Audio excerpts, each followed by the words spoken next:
దేశ స్వతంత్రం వచ్చిన తర్వాత మొట్టమొదటి ప్రధానమంత్రి పండిత్ జవహర్లాల్ నెహ్రూ గారు ఈ దేశం యొక్క సమస్యను, భవిష్యత్ తరాల యొక్క అవసరాలను గుర్తించి ఆనాడు పండిత్ జవహర్లాల్ నెహ్రూ గారు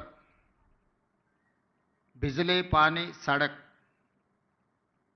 ఈ దేశం యొక్క మౌలిక స్వరూపం మారాలి అనంటే విద్యుత్తు ఉండాలి, తాగునీరు, సాగునీరును అందించాలి, పల్లెటూర్ల నుంచి పట్టణాల వరకు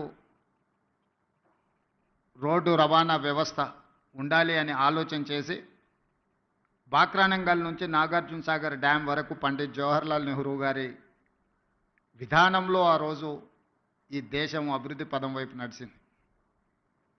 ఆ రోజు ఎడ్యుకేషన్ అండ్ ఇరిగేషన్ ఆలోచన కూడా పండిత్ జవహర్లాల్ నెహ్రూ గారు చేశారు. అందుకే ఈరోజు ఈ దేశంలో ఉన్న గొప్ప గొప్ప యూనివర్సిటీలు అన్నీ కూడా పండిత్ జవహర్లాల్ నెహ్రూ గారు ఉన్నప్పుడే పునాదులు పడ్డాయి. ఆ యూనివర్సిటీల నుంచి వచ్చిన విద్యార్థులే ఈ దేశ భవిష్యత్.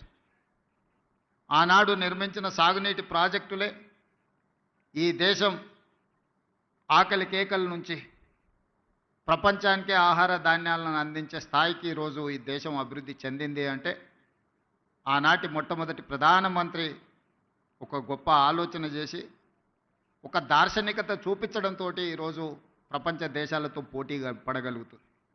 ఆ తర్వాత శ్రీమతి ఇందిరాగాంధీ గారు దళితులు, గిరిజనులు, ఆదివాసీలు, బలహీన వర్గాల యొక్క ఆకలి కేకలను, ఆలోచనను చూసి రోటీ కప్డా ఔర్ మకాన్ అనే స్లోగన్ తోటి ప్రజలకు రోటీ కప్డా ఔర్ మకాన్ అనే విధానాన్ని తీసుకొచ్చి పేదలకు సహాయాన్ని అందించారు.